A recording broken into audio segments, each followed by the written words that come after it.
Social workers push Biden to fully decriminalize marijuana under federal law, not just reschedule it. Nearly 150 social workers have signed on to a letter urging President Joe Biden to fully remove marijuana from the Federal Controlled Substances Act, arguing that despite the administration's proposal to downgrade cannabis from Schedule 1 to Schedule 3, there's nevertheless a critical need for decriminalization. Absolutely. The criminalization of marijuana has torn apart families with overwhelmingly disproportionate impact in communities of color, says the letter sent to the president by 148 social workers last week. If marijuana remains scheduled under the CSA, the individual and collective suffering caused by prohibition will continue growing. The letter points out that under current law, people convicted of drug offenses can lose public benefits, including welfare aid under the Supplemental Nutrition Assistance Program, as well as access to housing. By virtue of our profession, we have witnessed the grievous harm that marijuana criminalization has caused, it says. If marijuana remains scheduled, parents will lose their children, children will lose their homes, and beloved members of our households will be deprived of essential benefits. Despite overwhelming support for legalization, it adds, the use of marijuana remains a federal crime. Where we go, which will still be true in most cases, even after federal rescheduling. The current patchwork of state and local laws has also led to sharply different circumstances across the country. The letter continues, arguing that the piecemeal approach towards legalization has created significant disparities in opportunities and outcomes. While communities in legal states can build wealth from legal marijuana sales and benefit from regulations that ensure a safe, unadulterated product, it says, other communities are subject to losing their homes, their occupations, their families, and their freedom over the same substance. The disparities in marijuana laws stand in stark opposition to the 88% of Americans who support legalization. Approximately 80% of all children in the foster care system are removed from their homes for drug-related causes, it adds. The letter calls on Biden to take executive action to end some of these harms now, while also supporting reform legalization in Congress. This is what our families need to thrive, the social worker said. Consequences of prohibition, they pointed out, have disproportionately fallen on communities of color. Criminalizing marijuana has resulted in the arrest and incarceration of millions of Americans, mostly people of color, for many decades, Mel Wilson, senior policy advisor at the National Association of Social Workers, said in a press release about the letter sent by the group United for Marijuana Decriminalization. In its decision to reschedule marijuana from a Schedule 1 to Schedule 3 drug, the Biden administration is misguided if it thinks it's righting a wrong. On the contrary, such a rescheduling decision actually perpetuates an injustice. Therefore, social workers must urge President Biden to reconsider its current position by fully decriminalizing marijuana. Chelsea Higgs Wise, who has a background in social work and serves as an executive director of the advocacy group Marijuana Justice, a member organization of United States Marijuana Decriminalization, said activists have long championed decriminalization and descheduling as rescheduling is inadequate. It doesn't address past harm and is a minimal effort considering the immense damage caused by the drug war, she said. Given that the move primarily benefits big business while doing little for those directly impacted by the drug war, some might even see this inadequate measure as an act of violence.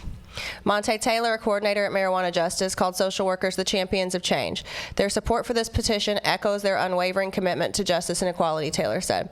Their signatures are more than just names. They're symbols of hope and resilience.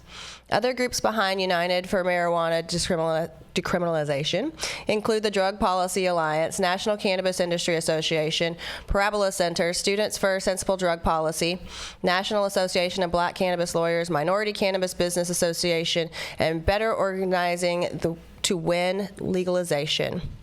Another advocate backing the federal decriminalization is Kat Packer, the Director of Drug Markets and Legal Regulations on the Drug Policy Alliance and a vice chair of the Cannabis Regulators of Color Coalition.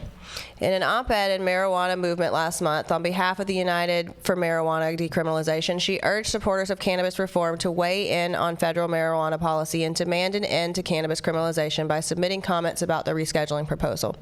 United for Marijuana Decriminalization has also launched what Packer called a simple tool that individuals can use to easily submit a comment in support of federal marijuana decriminalization.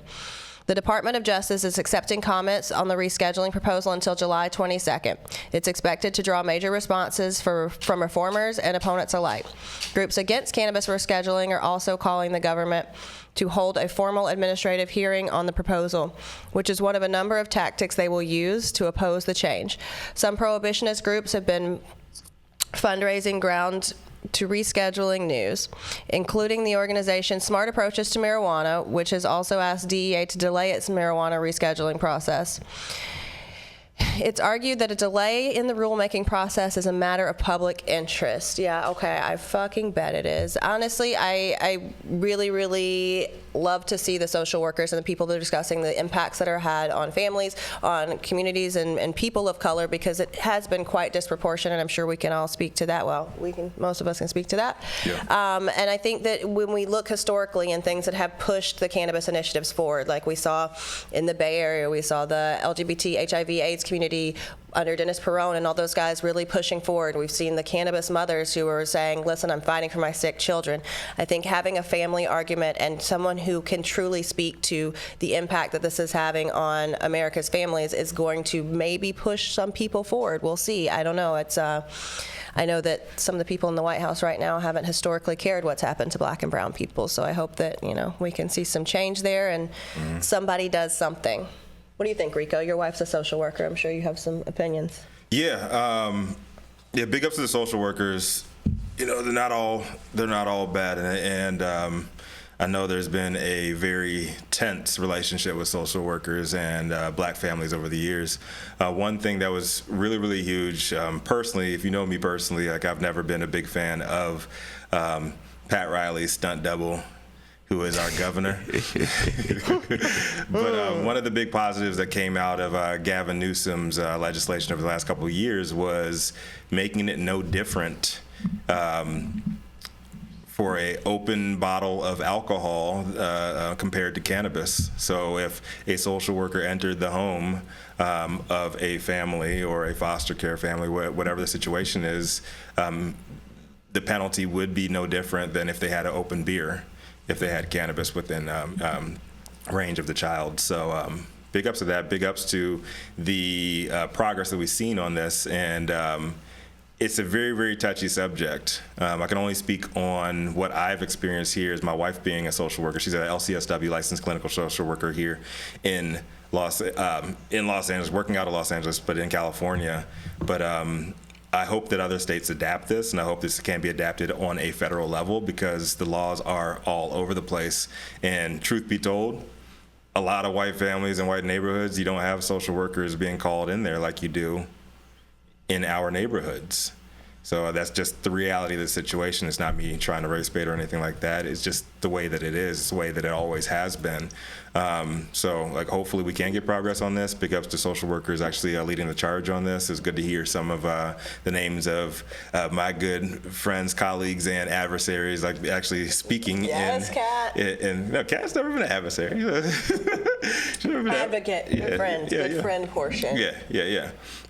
It's good to hear their voices speaking up on this end too, and it'd be interesting to see where this next administration gets their movement from. Is it going to be from the business community, or is it going to be from people who actually interact with the most affected by the war on drugs? Yeah. Thank you for asking. You're welcome. It's actually a very, very personal subject for me. Yeah. Well said. Well said. Seems to me that there's a difference between descheduling and decriminalization. Yeah. And that I remember when we started this years ago, people were getting their get out of jail free cards, but they were still having issues with the social worker who would still try to pursue it even though they had a legitimate reason for having their cannabis.